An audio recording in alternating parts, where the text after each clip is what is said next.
In the last 5 years or so, we've seen an influx of inquiries coming from commercial architects who are looking to refurbish dilapidated Lido's public pools that were built predominantly in the 50s and 60s that have come to the end of their economic life.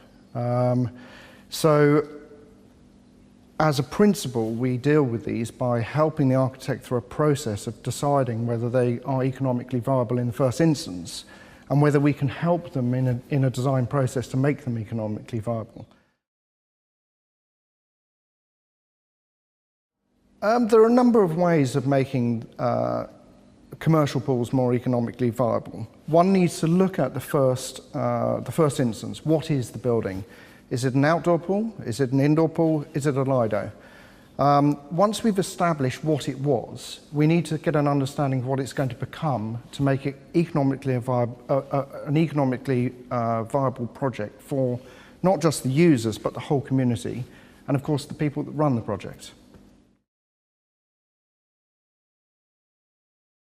A number of examples of such projects include community swimming pools, which are as basic as an outdoor pool in a village up to a town, up to the full-blown Lidos. All of us have heard of these amazing Lidos that were opened in the 60s and 70s and seen photographs of people standing around, hundreds of users. And as I previously said, these pools have come into a period of not being used and run down and closed. It's a bit of a problem for local communities and local councils to re-evaluate them and bring them up to modern day standards. But as well as creating a facility for all, they have to unfortunately consider the finances behind it and whether it's financially viable to run the pool and whether it will pay for itself. The two things that we need to ultimately consider are the running costs, how to make it more energy efficient, which is a big item, considering that these pools were built with none of that in mind originally. And the other thing that needs to be considered properly is the usability. How do we attract the public in? Do we make the pool indoor if it was an outdoor pool? Do we add to a Lido, for instance, an indoor pool? Giving the owner of the property or the property managers a 365-day facility.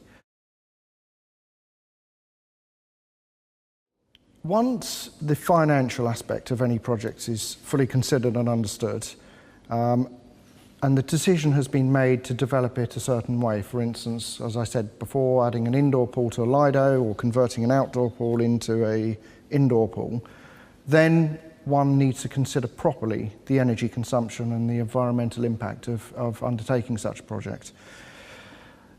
Modern day swimming pools are extremely well insulated, and consequently the energy that's put into that building is less. Air handling units that are used to heat the air and heat the pool water are now much more energy efficient. And we can get an understanding from how well insulated a pool is to how much energy it will consume.